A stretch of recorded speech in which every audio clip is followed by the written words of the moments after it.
So this video is about some of the principles that apply on the platform for people beyond the imaginary curve. The objective truth is not up for debate. This is not a debate. This is about a discussion. Natural science has no duality. It is what it is. And there is no double truth. There's only a single truth, which is what we should all be searching for. So people should like to better understand, how we think on this platform and how we want to discuss with other people. Then they should look no further than the works of Dr. Thomas Reid. So we have here a few quotes from Thomas Reid that will hopefully explain better how the people on this platform would like to engage with others when we're talking about natural science. So, quote, "For before men can reason together, they must agree in first principles, and it is impossible to reason with a man who has no principles in common with you. Our first principle is that qualities must necessarily be in something that is figured, coloured, hard or soft, that moves or resists.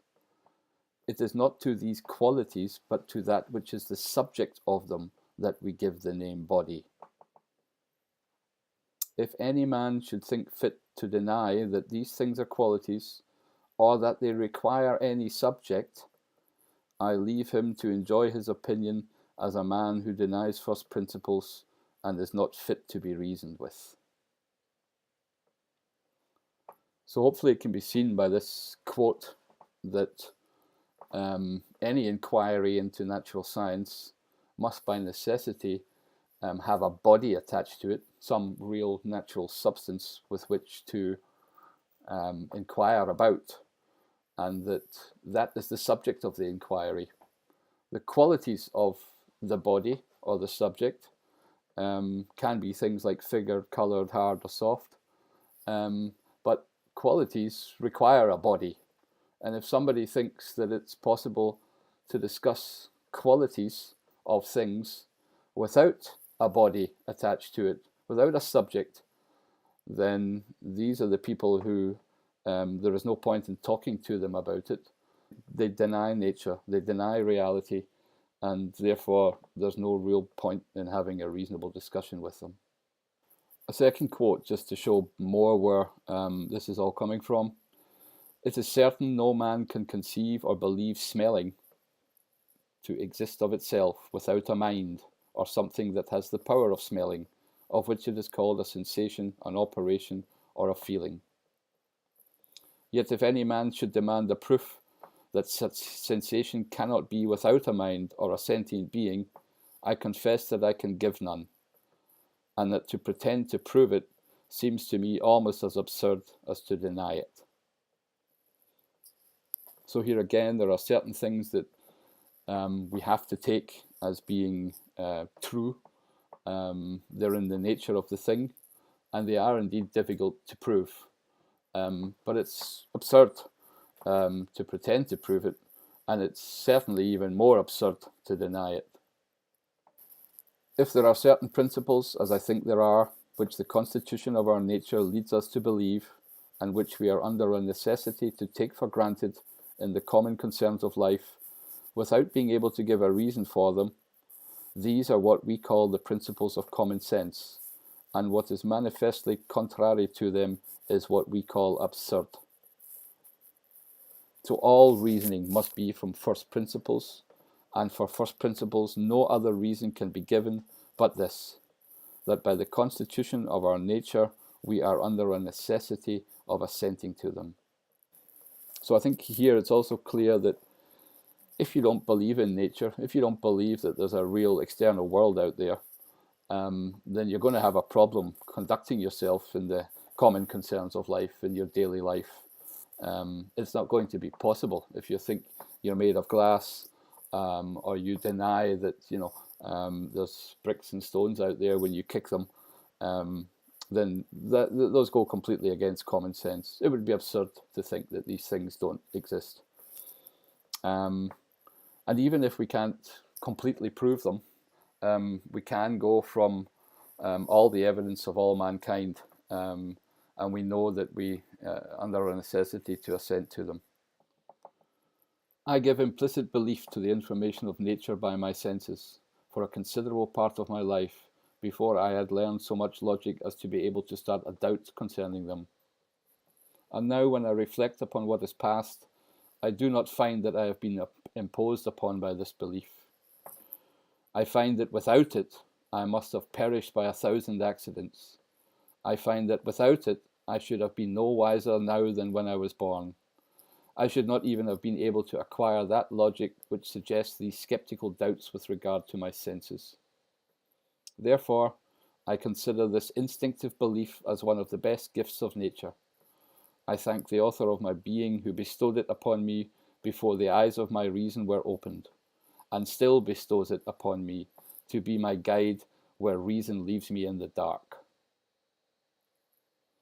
Again, we have all these contrahents or opponents thinking that they can deny nature, they can deny reality. These are the same people that go out and walk on the street and do the same things as we do to make sure that they can get by in their daily life. So, you know, these skeptics are generally speaking hypocrites. And I think it's fairly obvious that, you know, when we cannot reason in things, whatever, due to our own abilities or our expertise or our background, then our senses really are the things that guide us when our reason leaves us in the dark.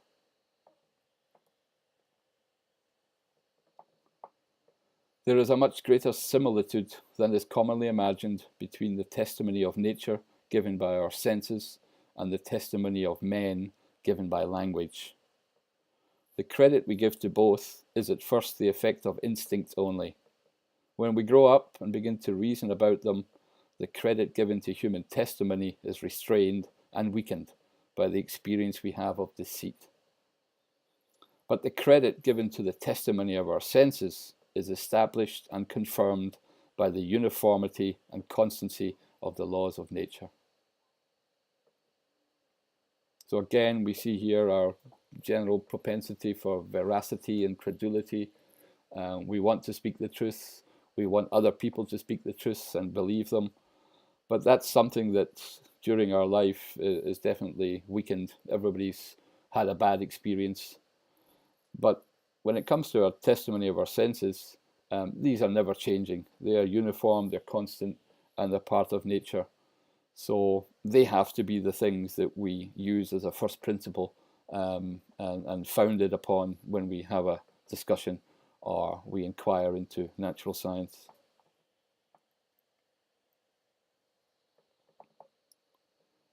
Perception, whether original or acquired, implies no exercise of reason and is common to men, children, idiots, and brutes. The more obvious conclusions drawn from our perceptions by reason make what we call common understanding, by which men conduct themselves in the common affairs of life and by which they are distinguished from idiots. The more remote conclusions which are drawn from our perceptions by reason make what we commonly call science in the various parts of nature, whether in agriculture, medicine, mechanics, or in any part of natural philosophy. So again, we see here, you know, perceptions and sensations are natural language that we get from living, and we need these in the common affairs of life, and that distinguishes us from fools, from idiots, from asylum seekers. And it's also clear, I think, that reason has to build upon the senses. Without senses, reason would be nowhere, and we couldn't start in science or in any part of investigating nature. That our thoughts and sensations must have a subject, which we call ourself, is not therefore an opinion got by reasoning, but a natural principle. That our sensations of touch indicate something external, extended, figured, hard, or soft, is not a deduction of reason, but a natural principle. The belief of it and the very conception of it are equally parts of our constitution. It is absurd to think that nature allows our senses to deceive us and gives us other faculties to detect the cheat. If we are deceived in it, we are deceived by him that made us, and there is no remedy. So again, here it's important to understand that our thoughts and sensations, have a subject. We are implicit in the investigation or the inquiry into nature. We are a part of it.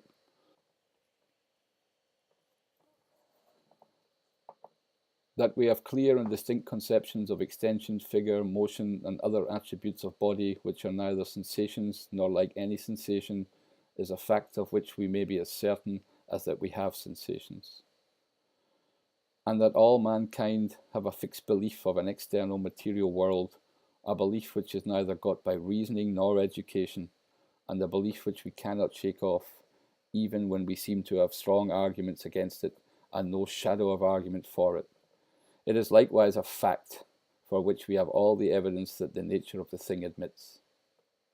These facts are phenomena of human nature, from which we may justly argue against any hypothesis, however generally received. But to argue from a hypothesis against facts is contrary to the rules of true philosophy. Again, here, our senses show us that there's an external world. We believe in an external world. We didn't get that by reasoning or by educating. It's part of our natural constitution. And all these facts of all mankind that have this belief of an external material world means that, we are correct to argue against any hypothesis or theory which contradicts these things. Doesn't matter how many people believe it.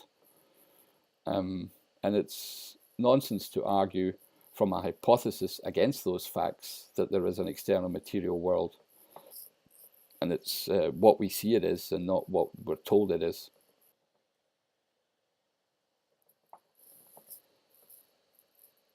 Let scholastic sophisters entangle themselves in their own cobwebs.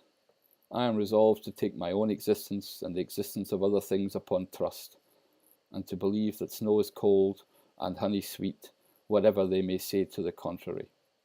He must either be a fool or want to make a fool out of me that would reason me out of my reason and senses.